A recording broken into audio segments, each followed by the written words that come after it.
자, 오늘 중앙일보 보도를 보니까 말이죠. 의자까지 들었다. 친윤 친한 막장 드라마. 야당 8표 반란표 나올 것. 네, 이런 제목으로 오늘 중앙일보가 기사를 실었습니다. 자, 108석 집권 여당이 적대적으로 분열하고 있다. 이런 얘기입니다.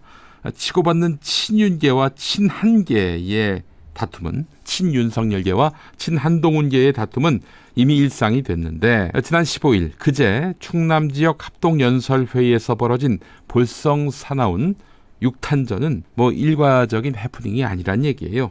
분열에 휩싸인 여당을 상징적으로 보여주는 것이다. 그야말로 현주소가 적나라하게 드러났다, 이런 얘기입니다.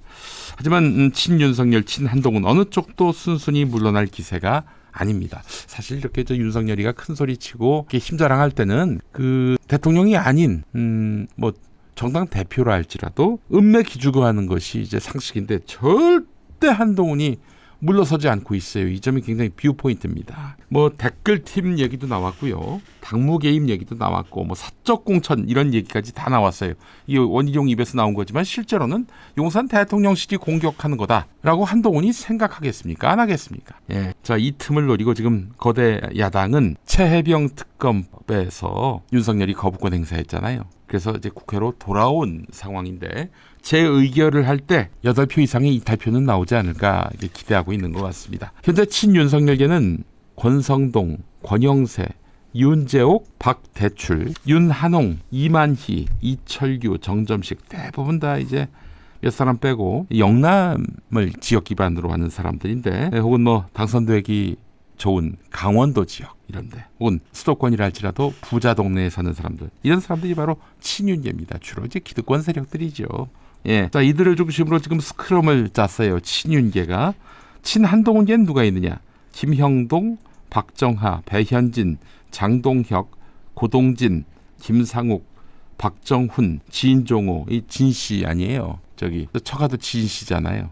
한동훈의 처가가 초재선 그룹 위주로 이제 결집이 돼 있는 상황이란 말이죠. 자, 그래서 이들은 사실 다음에 윤석열로부터 공천받을 일이 없어요.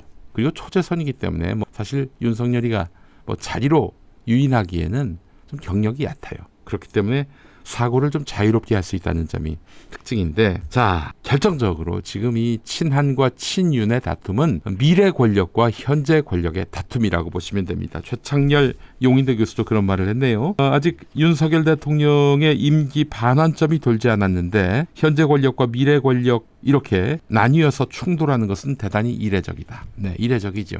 대통령 지지율이 이렇게 낮은 것도 이례적입니다. 장기간 낮은 것도 이례적이고요. 총선에서 그렇게 여론조사대로 몰패를 했는데, 사실상 몰패를 했는데 정신 못 차린 것도 이례적입니다. 안 그렇습니까? 자, 사실 현재 권력과 미래 권력으로 나뉘어 충돌한다는 점, 이 점이 중요합니다. 여러분, 다음 대선 임박해서 현재 권력의 인기가 바닥인 경우엔 여야를 불문하고, 야당은 말할 것도 없고 여당 쪽에서도 미래 권력이 고개를 쳐들고 현재 권력과 싸우게 돼 있습니다. 과거를 보죠. 노태우가 이제 전두환과 차별화하려고 했습니다. 87년 대선에서. 그 야권 후보를 할 수 있는 김영삼, 김대중, 김종필, 그분들은 말할 것도 없죠. 네, 노태우마저도 전두환과 차별화를 하려고 했습니다. 나 이 사람 보통 사람입니다. 이것부터 시작해서 6.29 직선제 개헌, 이것도 본인이 이제 건의를 해서 한 것처럼 겉으로 보기에는 그런 모양새를 띄었단 말이죠. 자, 92년 대선 때 김영삼 후보는, 또 김대중 후보는 노태우 대통령과 각을 세웠고요. 또 97년 대선에서 이회창 후보는 말할 것도 없고, 김대중 후보는 말할 것도 없고, 이회창 후보도 김영삼 대통령과 각을 세웠고요. 2002년 대선 때 이회창 후보는 말할 것도 없고, 노무현 후보 역시 김대중 당시 대통령의 넉넉한 이해 속에 차별화를 했습니다. 그래서 노무현 후보가 민주당 후보로 이렇게 포스터 달지 않았어요? 기억하시는 분들 있겠지만은 국민 후보 노무현 이렇게 나왔어요. 당시 민주당 지지율이 너무 낮아가지고 국민 후보 노무현, 이 캐치프레이즈를 내걸었고요.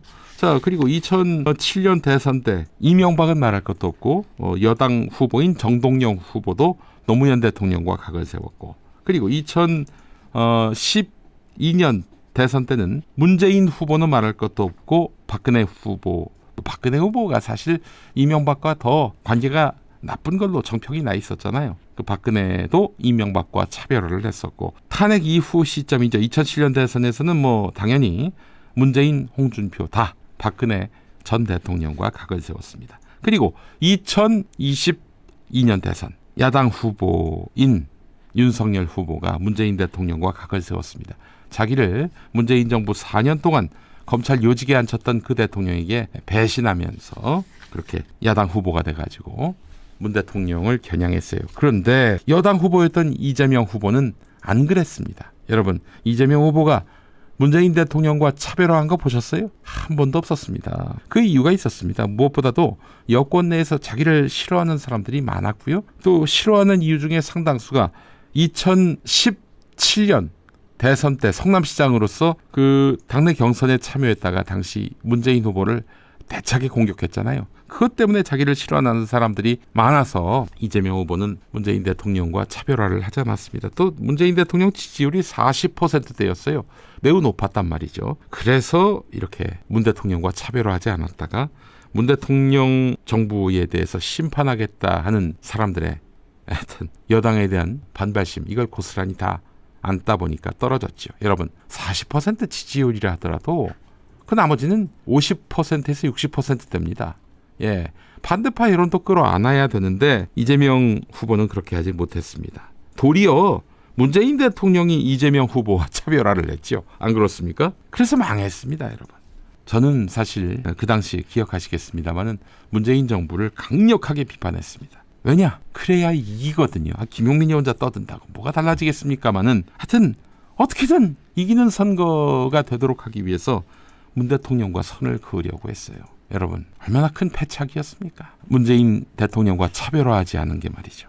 문재인 대통령이 먼저 이재명 후보를 불러가지고 나를 밟고 가도 된다. 이 말은 말이죠. 전두환이가 노태우한테 한 말이기도 해요. 그걸 안 했잖아요. 아니 이재명 후보가 2021년 10월 10일 외우기도 좋습니다. 그날로부터 사흘 뒤인가요? 문재인 대통령이 대장동 수사를 하라 이렇게 지시를 했습니다. 당시 일면 톱기사로 나왔어요. 뭐예요? 이재명 수사란 얘기였죠. 문재인 대통령도 이재명을 인정하지 않았습니다. 그런데 차별화를 안 했어요. 그러니 졌죠. 이 통한의 패배입니다. 예, 이 이야기로 뭐 사실 한 2시간 정도 강연할 수 있는데 여러분 차별화는요. 내 정권에 대해서 부정평가를 하더라도 같은 편이라 할지라도 정권을 연장할 수 있다면 그래 나를 밟고 가라. 이게 큰 지도자의 배포이자 아량입니다. 그런 게 없었어요. 문재인 대통령은. 안 그렇습니까? 자, 다시 이제 국민의힘 얘기로 돌아와서 한동훈의 높은 지지율 그리고 윤석열의 낮은 지지율 이러다 보니까 현재 권력을 향해서 미래 권력이 공격을 하는 거죠. 물론 한동훈이가 미래 권력일 수가 있겠습니까? 다음 대선에서 넌 안 돼. 절대 안 돼. 제가 분명히 그거는 좀 말씀을 드리는 바고요. 왜냐? 이재명 후보가 대통령이 될 거니까. 그리고 여러분 이재명 후보가 2022년 대선 때는 졌지만 보십시오. 그 친문 패거리들 싹 다 낙천을 시켰습니다. 뭐 몇 명 안 남았어요. 그렇기 때문에 2024년 현재 언제 차기 대선이 있을지는 모르겠습니다. 그러나 다 차기 대선에서 문재인 리스크를 안고 가진 않아요. 그리고 누구보다도 지금 윤석열과 차별화돼 있지 않습니까? 아주 죽이려고 하잖아요. 사법 리스크 이런 걸 뒤집어 씌워가지고 말이죠. 사법 리스크는 그들이 지어낸 말이지만 어쨌든 지금 한동훈이도 사실 당내 경선에서 윤석열과 각을 세우고 있기 때문에 윤석열과 차별화됐기 때문에 지금 지지율 1위 아닌가요? 그렇잖아요. 총선 때 그렇게 참패를 했는데 그럼에도 불구하고 한동훈이가 이렇게 미래 권력과 다툴 수 있는 것은 미래 권력의 맞상대인 현재 권력이기 때문에 그런 거 아니에요? 예, 자 사실 그동안 윤석열은 이준석 내쫓고 유승민, 안철수, 나경원 대표 선거에 못 나오게 하고 그렇게 해서 김기현 당선시켰는데 김기현을 또 내쫓았어요. 그런 윤석열이었습니다. 윤석열은 이번에도 당대표를 본인이 원하는 사람, 뭐 말하자면 본인과 김건희의 과오를 덮어줄 수 있는 사람, 그런 사람을 갖다 앉히려고 했던 겁니다. 근데 지금 한동훈이가 나와가지고 그 길을 막고 있어요. 얼마나 미치고 환장을 노릇입니까? 자, 그래서 지금 윤석열이가 고심이 클 거예요. 이 새끼를 한식에 죽여, 청명에 죽여. 근데 그러기는 지금 자기 인기가 너무 낮아요.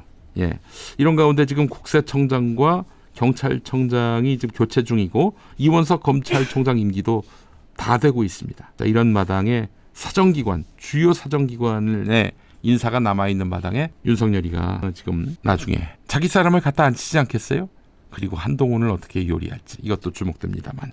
자, 이런 가운데 한동훈도 이 과정에서 여기까지 왔는데 뒤로 물릴 수가 없는 겁니다. 퇴로가 없어요, 기본적으로. 그렇기 때문에 한동훈으로서는 이 갈등 구도에서 자력으로 빠져나올 길은 없습니다. 그럼 어떡하냐? 공격밖에 없는 거예요, 공격밖에. 그래서 민주당 같은 경우 지금 최혜병 특검법 재표결 전당대회 이후로 미루고 있는데 이런 얘기가 나오네요. 중앙일보에. 그 민주당이 개혁신당 측에다가, 그러니까 이준석 당이죠. 개혁신당 측에다가 최혜병 특검 수정안을 발의해달라. 그러니까 민주당 안은 지금 민주당과 조국혁신당이 각각 한 명씩 추천을 해가지고 둘 중에 하나를 윤석열이가 고르게 하는 법안이지 않습니까? 조금 한 발 물러서서 추천권을 지금 개혁신당은 변협에다 맡기자 이렇게 얘기하고 있는데, 이런 내용을 담은 수정안을 준비시켜가지고 나중에 표결을 할 때 이 수정안을 내놓고, 그런 다음에 국민의힘 내에 김재섭 등 지금 야당이 추천하는 건 잘못됐다라고 주장하는 사람들이 있잖아요.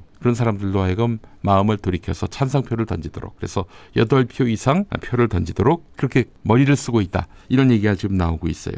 여러분 어떻게 생각하십니까? 조상우 변호사가 말이죠, 대한변협회장이 대단히 그 정치적으로 편향되어 있는 사람이다. 자, 변협이 추천하는 특검은 예정된 실패다. 조상호 변호사는 이렇게 얘기하고 있습니다. 네, 우선 출발시키는 것이 중요하다.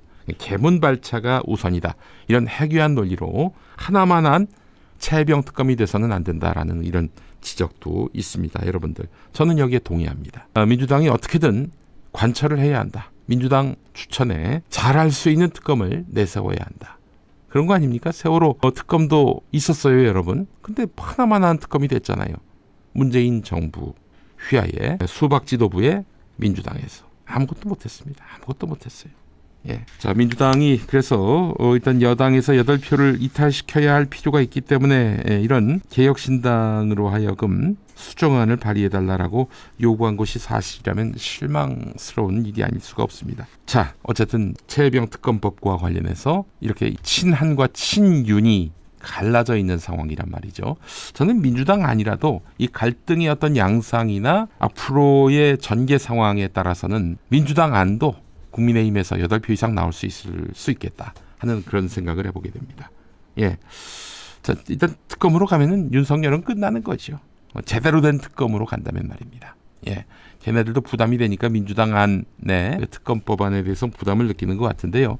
자, 뚝심을 갖고 밀어붙이는 노력이 필요합니다. 아니, 이게 사실은 최혜병 특검이 민주당의 이익을 위한 특검이 아니잖아요. 진실을 위한 특검 아닙니까? 이 정의를 그르치면서 사실을 덮으려고 하는 그런 자들을 응징하기 위한 특검인데, 여기에 무슨 민주당의 이익이 있습니까? 온 국민의 이익만 있을 뿐이지. 안 그렇습니까? 현재 여권의 상황은 현재 권력과 미래 권력의 다툼으로 가고 있다. 그런 점에서 향후 전개 상황에 따라서 우리가 예상치 못했던 엄청난 변수가 발생할 수도 있겠다. 이 말씀을 오늘 아침에 드립니다.